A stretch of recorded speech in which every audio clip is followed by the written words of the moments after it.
Yo, for that. Yes and no. Yes? Yes? No. In the Father, Son, the Holy Spirit, God, Amen. It's so great to be here with all of you. My name is Paul. I serve in the Church St. Mary Mississauga. I serve with junior high. So I love this age. There's a lot of energy. There's a lot of creativity. But there are also limits. Like, I mean, you guys like to get in trouble, but it's not like crazy trouble. Like, you know, and maybe you guys will teach me too. So what we're going to talk about today and tomorrow, the question is if Christianity is the only way. You all don't live in a neighborhood where everybody thinks the same way. Even in this very room, not everybody is the same. Nobody thinks the same way. Nobody sees the world the same way. And I'm sure you get this question, or you can just think about it sometimes. My friends who are non-Christians, are they going to go to hell? Right? They're so nice, they're so good. Is it really fair to say that my way is the only way? Is Christianity the only way? Right? Is it the only way to God? And we get asked that question sometimes.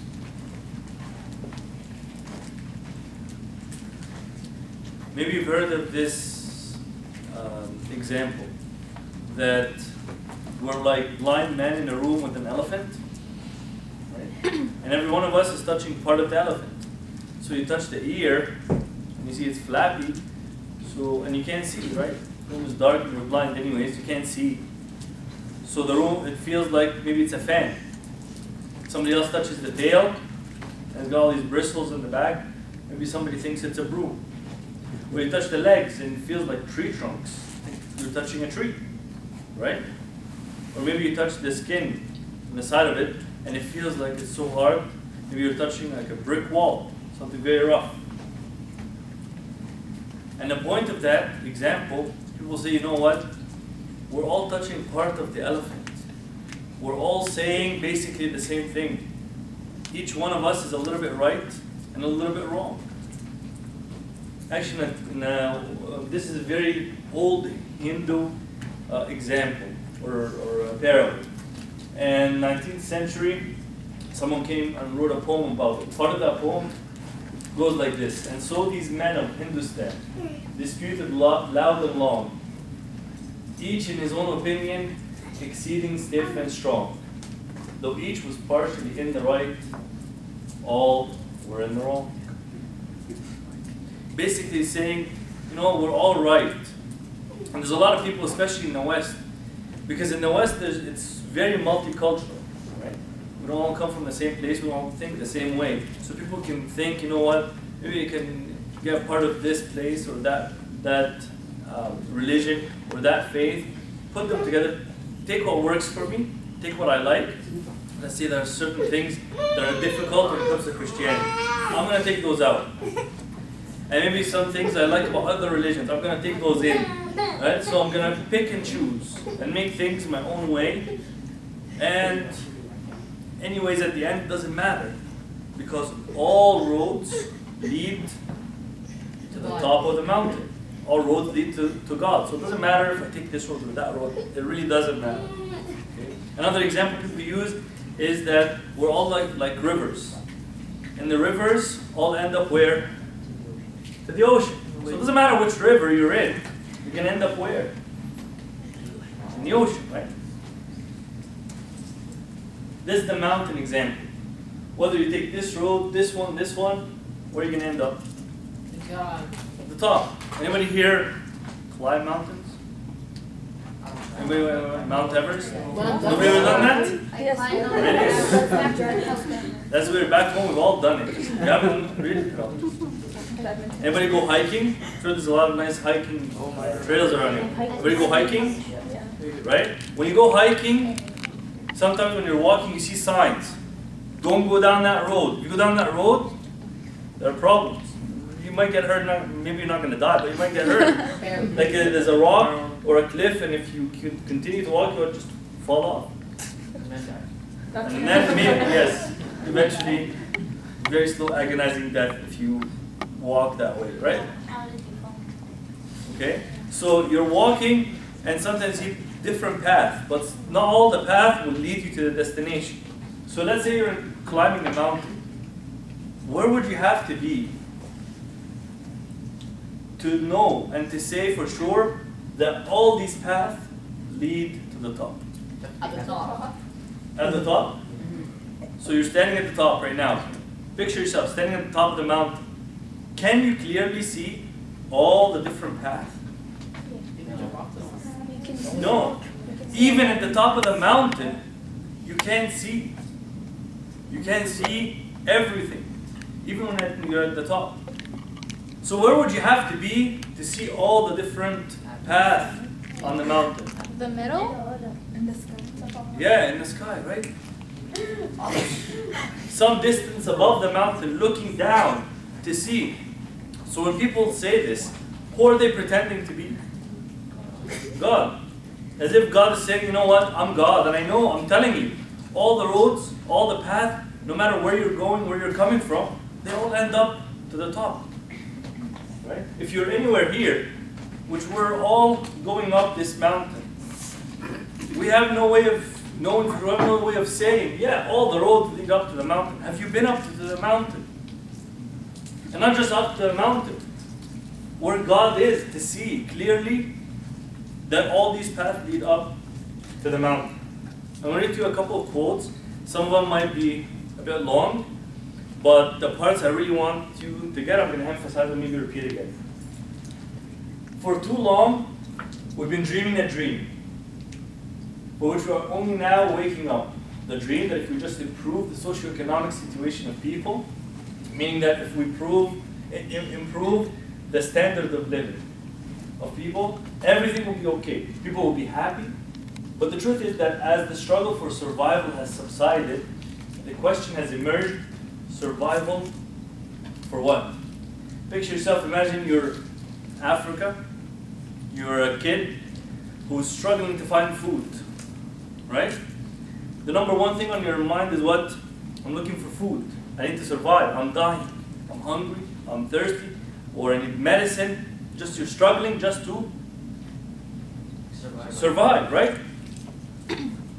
Move a couple of 1,000 miles and come into to the west, to North America. What are we struggling for? America. What are you struggling for right now? Wi-Fi.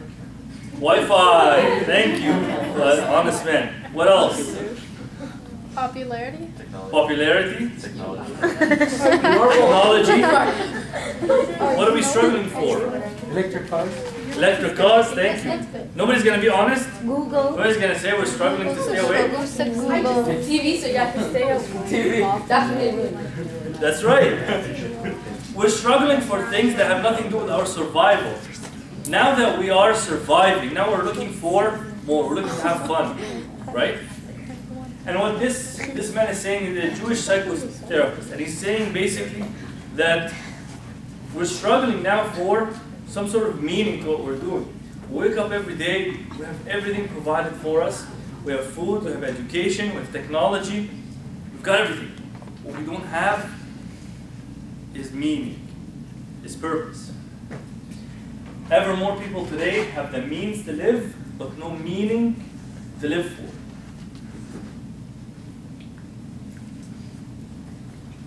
The only way to describe this, another person, a journalist, to describe the new phenomena I'm observing is to coin a new phrase, spiritual agnostics, when regarded religion as belief in unbelievable things, trusted tools of intellect and learning, which have deconstructed religious belief, meaning that when we learn, and basically we don't have to believe anymore. Every time we learn something new, we say, oh, okay, so now, yeah, that makes sense. We don't need religion to believe. That makes sense. Okay, now I know how the world really works. I don't need some sort of religion to tell me how the world works. But we're finding that we all have these inexplicable feelings. We wonder, is it true? Is this all that there is? I've tried to muffle this question myself in all the usual ways throughout my life. I've tried love, achievement, stuff, and therapy. I've tried to muffle it by writing 2 books on science, but by middle age, I've rarely recognized that religion is the only road I have not taken in pursuit of the answer. We're haunted by faith. Everywhere we turn, people say, you know what, this is not enough. Just having fun, just worrying about my biggest worries, what I'm going to do this weekend, what party I'm going to attend, right? If this is all I have to live for, after a while the wears very thin. It's not enough. Okay? So everywhere we're looking for something more. Just whatever it is to satisfy the body, whatever that is material, is not enough. Okay? So people have tried to find different ways to fulfill that need. Okay? There's other ways like New Age spirituality, which you may or may not have heard of. Other ways, people have tried to look at how religious people live. And they look at religious people and what they do, and the kind of rituals that they do. For example, they look at Christians, and if they look at Orthodox Christians, specifically Coptic Orthodox Christians, and they look and see, oh, they have incense. So they go and they take the incense, and they put incense everywhere. They put it in the car, they put it at home, they put it at work. They see these Christian people have midnight praises, tasbih. So they go and take that and record it and listen to it.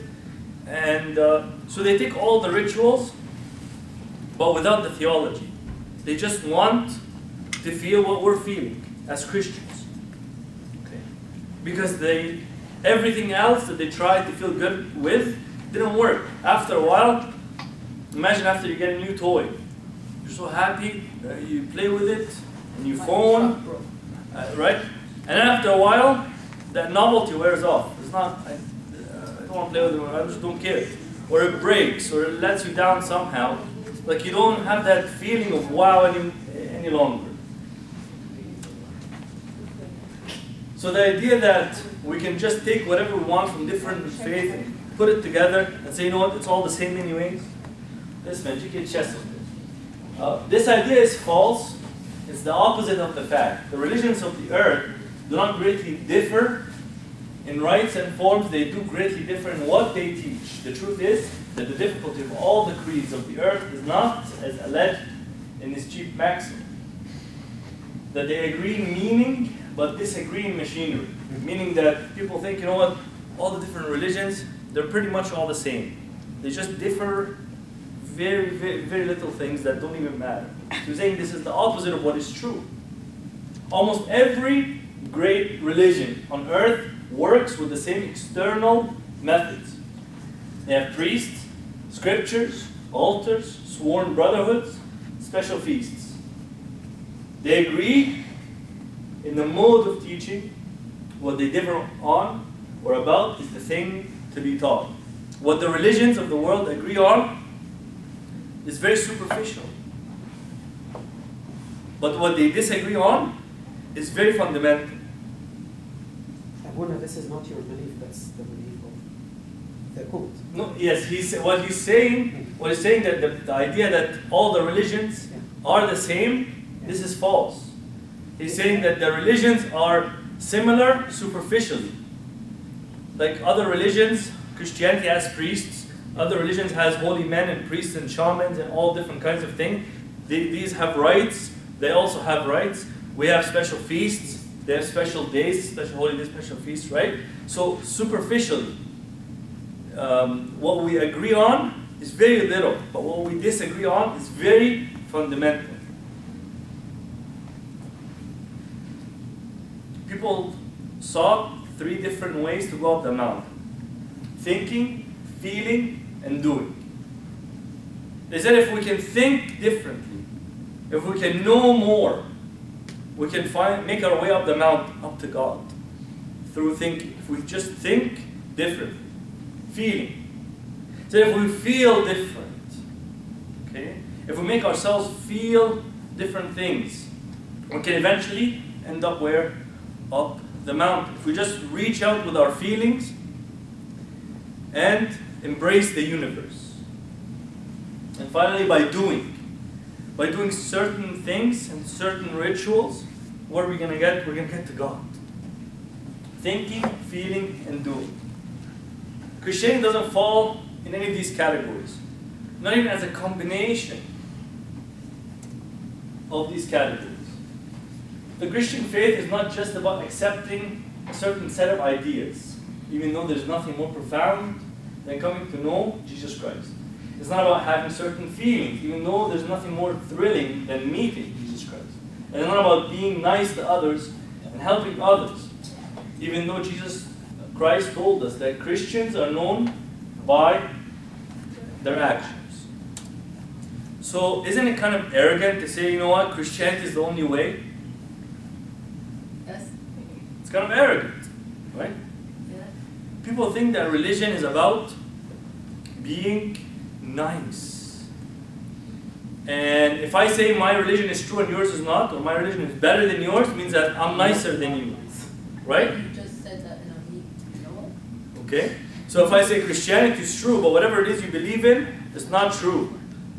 What I'm saying in the mind of the other person is that I'm nicer than you, or I'm kinder than you, or my morals are better than your morals. People think that it's just about being nice and good and have morals, right? This young man comes to Christ and says to him, "Good teacher, what do I need to do to inherit eternal life?" So Christ tells him, do not, you know the commandments, do not commit adultery, do not murder, do not steal, do not bear false witness, do not defraud, honor your father and your mother. And the answer said to him, "Teacher, all these things I have kept from my youth." And Jesus, looking at him, loved him and said to him, "One thing you lack. Go your way, sell whatever you have, give to the poor, you'll have treasure in heaven, and come and pick up the cross and follow me." But he went away sad. Why? For he had great possessions. He came to Christ to tell him, you know what? I'm good, I'm nice, I'm doing all the things. Isn't it enough? He wanted Christ to say to him, "Good job, that's enough. You did it. You can just go. You're going to heaven. Don't worry about it." Right? And even when he calls Christ good, he says, "What do you mean good? Why do you call me good?" Because he thinks that good is about being nice and following the rules. But Christianity is so much more. It's not just about following certain rules. It's not about certain feelings. Right? It's not about certain experiences. People think that it's all the religions of the world are all pretty much the same. They're all coming from different points, and we're pretty much going to end up where? In the same destination, same mountaintop, very close. Same mountaintop. We're all starting from different points at the base of the mountain. We're all going up, no matter which way you go. But the reality is different.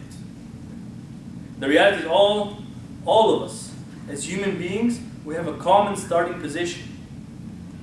But the destination depends on what? On the path we take. So do all paths lead up to God? Yes? No. No. Who says yes? I'm confused. Do all paths lead up to God? No. All the good No. Oh. Do all paths lead up to God? No. No. Okay, and you need to pay close attention because I'm going to confuse you even further. All paths do lead up to God. What does that mean? What do I mean? No matter how you live your life, you're going to end up in front of that judgment seat. That's a different. That's right. That's the difference. No matter how you live, we're going to end up in front of God. How do you know that? But, very good, just paying attention. But the only path, the only way, What do you mean? well, let's see what Christianity has to say. Right? It's all about the doing. People want to do something, think about something, feel something differently. When you go to bookstores, or maybe you might be too young to do that, you should go to bookstores to buy books. You'll find huge sections about what? Self-help books. Books that make you feel better about who you are, make you feel empowered, and make you feel in control. Right? It's all about what you do. But Christianity is the opposite. It's about what you do, it's about what God has done. God demonstrates His own love toward us in that while we were still sinners, Christ came and died for us. Is Jesus Christ really the only way. When we think about this question, right? The instinct is to say what? Yes. Yes! No. Absolutely yes! Right? And then to say, you know what? Or at least feel guilty. Like, I can't say like that person is really good too. Right? But the question we should be really thinking about, or the question that we should give as an answer to this question is? No. Only way to what? You answer the question with a question. The only way to what? Because people say, is it really the only way? Are you saying your way is the only way? The only way to what? Because when we look at different paths, different religions, we find that they have different claims. They lead to different places. Different places altogether. Right? Let me show you.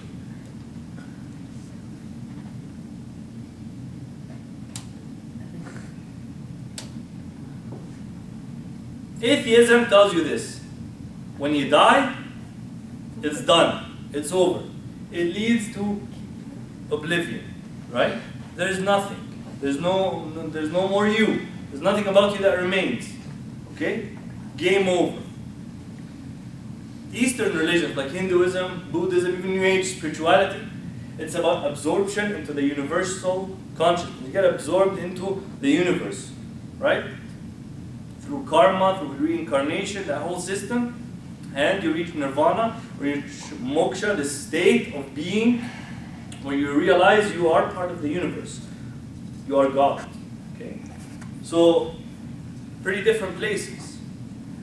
A third claim is made by Islam. Where does it tell you you go after you die? If you're good, and if Allah wills, paradise is your destination.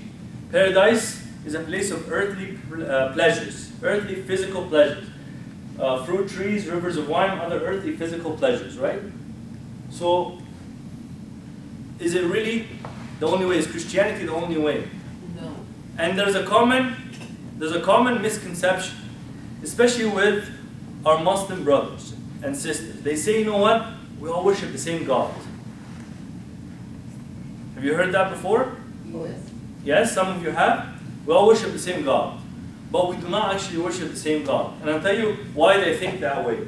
First of all, in the Quran is made up of 114 chapters.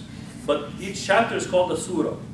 Okay? So in surah, or chapter 29 verse 46, it states that we worship the same God.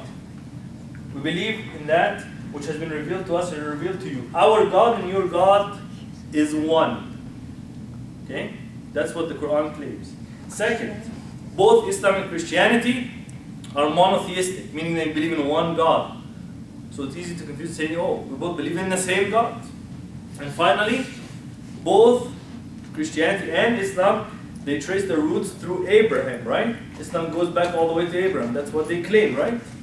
So they say, oh, we go through Abraham, so we share roots with Judaism and Christianity. But the God of the Bible and Allah of the Quran are not the same. Are not the same. I'm going to very quickly give you 4 points where we know that the God of the Bible and Allah of the Quran are not the same. God of the Bible is relational. What does relational mean? Relational, He wants to have a relationship with you. Okay?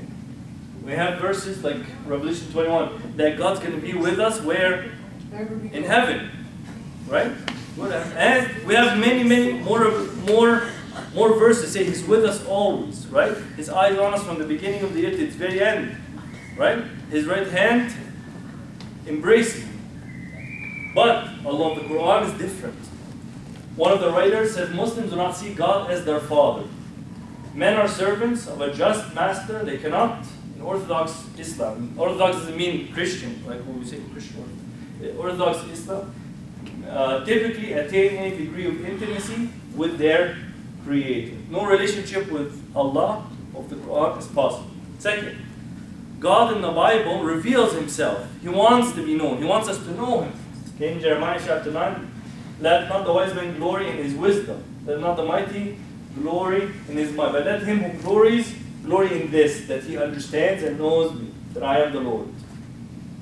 God wants us to know Him. Okay? Allah of the Quran, on the other hand, is not knowable. He does not reveal Himself to anyone in any way. He only reveals His will. He only tells you what He wants you to do. He doesn't say who He is. Okay? He is not knowable. And that is the great difference between Christianity and Islam. Number 3, God is Love. love. Now the Bible is God is love. 1 John chapter 4. Okay? In Islam, Allah is self-sufficient. This fundamental self-description excludes that Allah is in love with His creation. It is safer and more accurate not to speak of love when addressing His clemency, compassion, benevolence, goodness, or mercy. Okay? The Quran does not say that God or that Allah is loving. And in fact, it states numerous types of people that Allah hates. Okay? And in the Quran, Allah doesn't initiate the love. He only responds to it. When people love Allah, He responds to them. But in the Bible we see it's different, right? Again, 1 John chapter 4 tells us we love Him because He loved us first. God is the initiator. And finally, God of the Bible is Holy. holy, holy, holy. Is the Lord of hosts. The whole earth is full of His creation. In Islam, it's not the same. The word holy is mentioned only twice in all of the Quran. And Allah, in fact, engages in some pretty unholy behavior. In Surah 4, 157, it talks about the crucifixion of Christ. And that's why I'm telling you, Islam cannot be right at the same time as Christianity. Islam cannot be, because Islam directly says the Bible, what is happening in the Bible says Christ died on the cross. Islam says Christ did not die on the cross. So they cannot be both right. Right? So people think that every way is right. This is not actually accurate. So in Surah 4, it says that God or Allah made it look like He put on a show, a deception. Okay? But another was made to resemble Him to them. Surah 4, verse 157. God made it look like He put on a show. He engaged in a deception, right? And further, Surah 3, 54. The English translation is very peculiar with this verse. Okay, because it says God is the greatest of all planners. Okay? And that disbelievers plan, but Allah planned. And Allah is the best of planners. But when you read the Arabic, the actual Arabic says Allah is the greatest of all Deceivers. deceivers. خير الماكرين. خير الماكرين. Can you say that again? ويمكرون ونمكر ويمكرون الله والله خير الماكرين. مش فاكر. Allah خير ايه؟ الماكرين. الماكرين. Meaning the greatest of deceivers. Okay? But when the English, when the Quran is translated into English, they changed. They didn't want to say, oh, God or Allah is a deceiver, or not just a deceiver, He's the greatest of all deceivers. So we see that the Allah of the Quran is definitely not the same as the God of the Bible. Men despise religion. They hate it, are afraid of it, afraid it may be true. You guys know this man, Blaise Pascal? Yes. Pascal? He made the clock. He made the clock. Is he dead? Is he still alive? He's dead. He's dead. He lived a long time ago. It's good enough. I Made did, art. He actually was a Christian philosopher. Very smart man. I did a project. Oh, I'm did a sorry. Okay. The cure for this is first to show that religion is not contrary to reason, but worthy of reverence and respect. Next, make it attractive. Make good men wish it were true, and then show them that it is. Worthy of reverence, because it really understands human nature. Attractive, because it promises true good. Christianity, I'm going to end up with discussing 3 points about how Christianity is very unique, not unlike anything else on earth. Anything else, yes? This is sort of a joke. If he made the clock, can I say he was killed by his own invention? I'll get it. I'm not sure exactly where the logic leads, but it's taking us a little bit off topic. Okay? A little bit off topic. But I'll be happy to discuss that with you in the question period after, okay? Origin. The origin of Christianity is unique in the sense that Christianity is not about a set of rules or about beliefs or things like that. Christianity is all about Christ. We cannot take Christ out of Christianity. Okay? He said to them, "But who do you say that I am?" Simon Peter answered and said, "You are the Christ, the Son of the living God." Whom Jesus answered and said to him, "Blessed are you, Simon Peter, for flesh and blood has not revealed this to you, but my Father who is in heaven." And God is asking us this question every day, the most important question. Who do you say that I am? This is a very important question. Let me read this verse to you from 2 Timothy 1. "For this reason I also suffer these things, nevertheless I'm not ashamed. For I know," listen to this, "I know whom I have believed, and I'm persuaded that he is able to keep what I have committed to him until that day." I know whom I have believed, not what I have believed. It's not about a set of beliefs. Okay. If it was just a set of beliefs, Christ could have sent it to us. Through any kind of revelation, He reveals His will for us, and that's it. Game over. Right? But it's about Christ Himself. He can take the founder of any religion out of that religion, and what happens to that other religion? It's fine. No. Buddhism, for example. Buddha came and revealed certain teachings on how to be enlightened. Okay? Those teachings could have come from anyone. It didn't have to be that person. Right? And it still would have been Buddhism. Islam is the same way. Those revelations of the Quran from heaven to the Prophet Muhammad did not have to be to that man. It happened with that man, okay, but as they claim, right? But it didn't have to be him. You can take the Prophet out of Islam, and Islam still stands. With Christianity, you cannot do that. Christ is the essence of Christianity. The purpose of Christianity. We find that the purpose of any religion is kind of, it promises some sort of restoration, and things will be restored, things will be better. You will have a good time later. But the purpose of Christianity is different. But we all, with unveiled face, beholding as in a mirror the glory of the Lord, are being transformed into the same image from glory to glory, just as the Spirit of the Lord.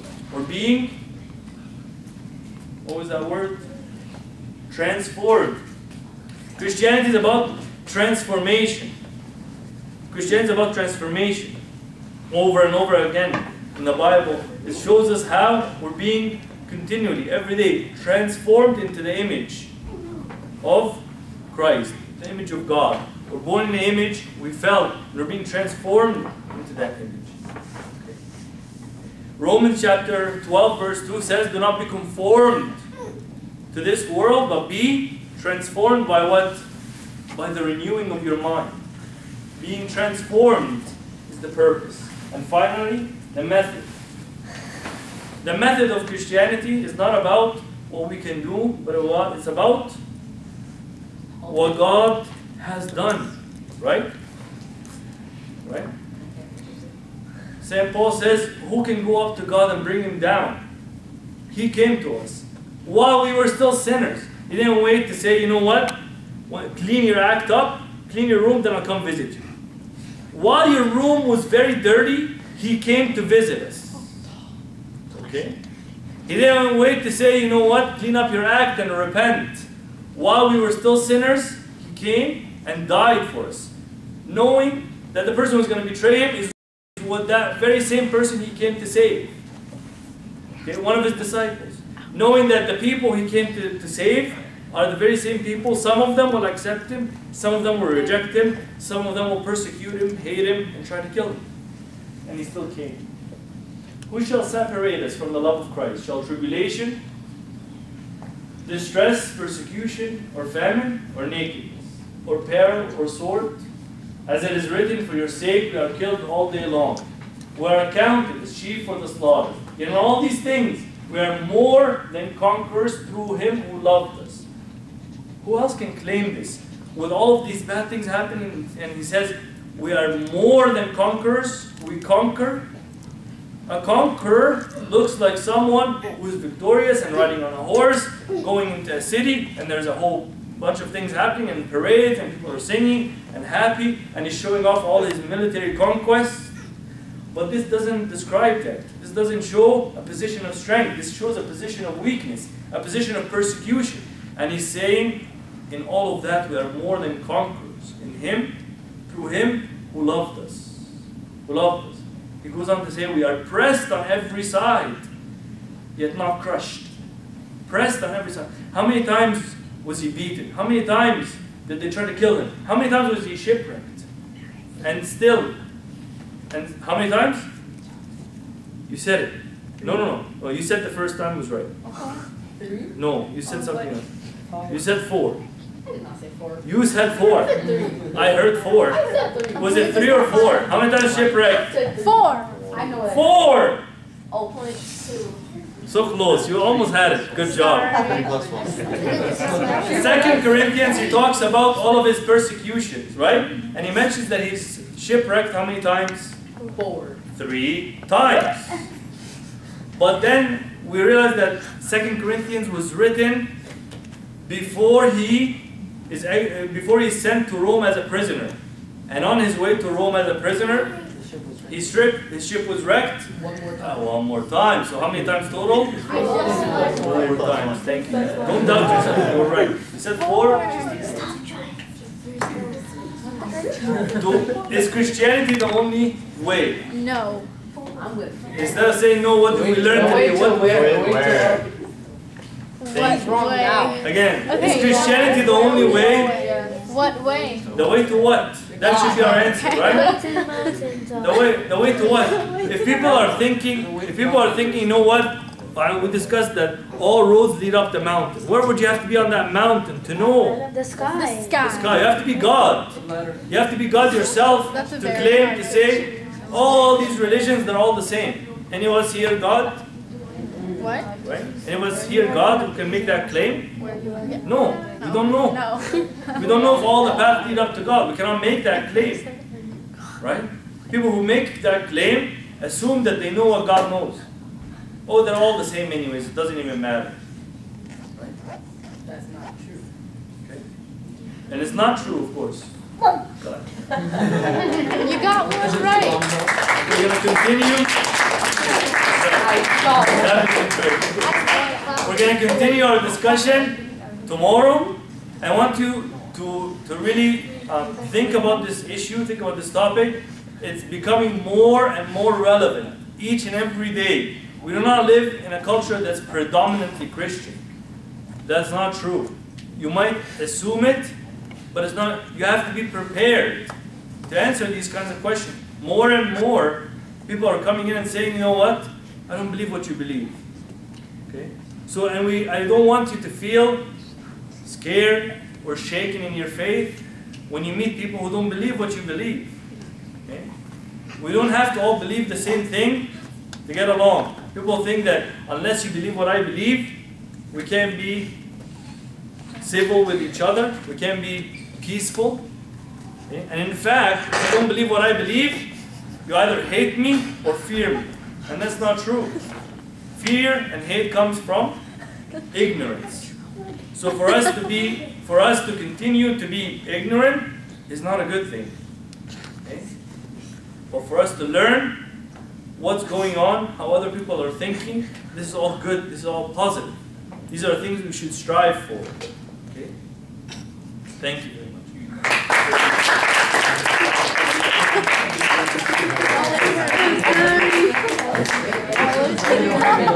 Great.